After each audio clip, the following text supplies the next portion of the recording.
So you're in the market for an e-bike, but you don't have much money, and you're asking, is a Jansno X50 for $800 worth it?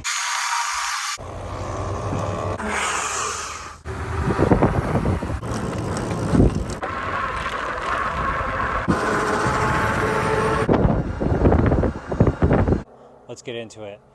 It comes with a 750 watt hub motor, a 13 amp hour 48 volt battery, 20 inch by 4 fat tires. Comes with a half throttle, headlight, working brake light with turn signals. As most bikes do, a 7-speed Shimano front and rear suspension. Probably my favorite thing about this bike, it goes 30 miles per hour. It does have disc brakes, but they are cable disc brakes, but they do work well. 18 months now and almost 700 miles on the bike, and so far has been decent. We're going to go over all the good and bad of this bike. First, the good is the range isn't terrible. It is a smaller battery, being 13 amp hour, but it does get you, if you're going 30 the whole time, you'll get about 22 miles. You'll get a little over 30 if you're going less than that. It just depends on the rider's weight and how fast you're going. The seat on the bike is actually extremely comfortable. I'll give it that. It is really comfortable, but it is wide, so trying to pedal with it is a little questionable. The headlight works okay. It does use as a headlight, but it is kind of directional, which is like all the other headlights. It does have a pretty cool horn, which is somewhat loud. A little beep beep. But it does get people's attention if people get out of our way when they're in the way, or warn somebody you're coming.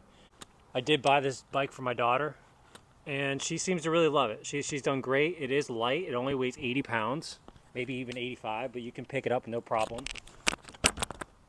She is actually able to get in the back of my truck with no problem. It does come with 2 keys. Here's one of them. So you can unlock the battery and take it off, which is not that big of a deal. I mean, either you take it off or keep it on. It doesn't start the bike, so the key's only to help get the battery off. The rear suspension of the bike, I took off because it's hard as a rock. It has a little bit of a spring, but not much, and if you don't weigh a whole lot, it feels like just a rock. So I ended up taking a mountain bike spring.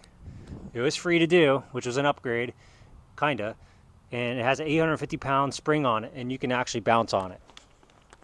So, I mean, it's not the best in the world, but it's much better than that spring. And it dropped the bike down about 2 to 3 inches, all the way down so my daughter can touch flat on the ground. I'm 6'3", and I still fit on it pretty nicely. It actually is really comfortable to ride. The pedals they do work to about 15 miles per hour while you're going. After that, if you're going faster, you're just free flowing. It's not going to do any more than that. It'll keep the bike going through the pedal assist, but that's about it, which brings me to the pedal assist. One day we're actually going to the store, we noticed that the tire just took off by itself, and we were wondering why it was doing that just by barely tapping this. And I don't know if it's from loading or what happened, but we ended up ripping the wires out of the pedal assist, which I ended up just disconnecting from under the seat and pulling the whole wire out.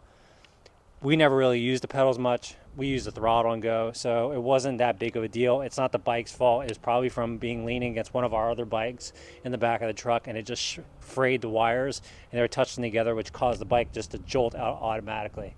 We did upgrade the handlebars, which was just actually another free upgrade, which is BMX bike, and we just stuck them on there to raise it up some, and there was nothing wrong with the other handlebars, but they were kind of low, and I like being up higher, as my daughter does too. They are a little shorter too, so we do get into tighter spots now because the other ones were pretty wide. Also, we removed the front turn signals because one actually broke.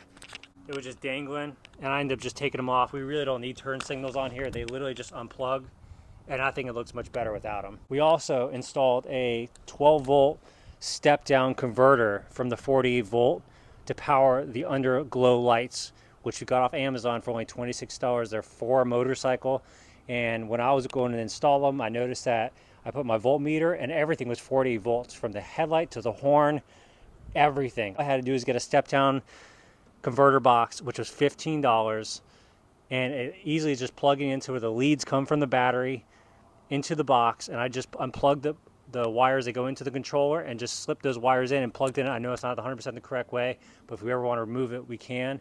And we were able to connect anything else 12 volt on here. She loves them. She has a blast when we go on night rides. It looks really good going down the road, and it's, I think, much safer because you can be seen. It's stylish. It's just fun. Another upgrade I did was I moved these fenders. They just didn't look right, so I actually ended up taking them off. Well, one actually fell off because the screws came out while we were riding. So I ended up just re-drilling new holes in them and moving them back, and it gives it kind of that Sauron look. As you see, like normally they'd be way up here. I ended up mounting them lower. This one was mounted lower, and then the front one, same thing. I pulled it back some, and you can see where the front two bolts go. They actually got moved back. It worked just as good, but like I said, it's all stylish. I think they look better before. They're flimsy as can be, flinging in the air. One thing about the bike, if you're going around the corner and you have the side of the pedal down low where you're turning, it will scrape the ground. It's not a big deal, but it is something to be mindful of. Another thing I noticed, I think it's all these bikes do, is a derailleur. If you try to spin backwards sitting forward, it just like binds up. It's not the only bike that does that. I've had multiple bikes do the same thing. Oh, see how it catches right there? The turning on this bike is really good. You can literally like just whip it around. It's no big deal. So you can make really tight turns in the street, on trails. The display is really easy to read and see and use. It's very functional and very user friendly. The only catastrophe we've had so far with this bike was not its fault. It did get a hole in the tire, in the back tire while we were riding. A nail went through it. That's not the bike's fault, but it was fairly simple to replace. We did put a little hitch on here for a bike trailer, and we do pull our dog around, and it pulls just great. Dog has a blast, bike doesn't struggle at all, so if you are planning on pulling a trailer, you can. We've taken this bike everywhere. We've gone on vacation on it, camping. We've gone on plenty of group rides throughout the city. We've gone on trails just around the block. This has been great. It really has been nice to go out as a family on these bikes. So if you are looking for a bike that's, you know, something for your kid, I would say this is definitely a good option for a child as their first e-bike, or even somebody older or somebody not looking to go extremely fast and crazy. This is a safe alternative to like a Sauron or a Talaria, and it looks stylish. It is a cool looking bike and affordable. I have absolutely no regrets buying this bike, not one yet. This has been a great bike for my kid. I'm so glad she got it. It is light. One downside is the tires are not the best in the world. They do great on pavement, but if you do hit sand in the road, you got to be a little careful because they do not have much tread on them. They have very little, but it does do the job. It's something you can upgrade down the road. We haven't had any real catastrophes or anything with them, but she has slipped on the sand one time when it was in the road. And if you are out going off-road and it's real soft sugar sand, it does okay.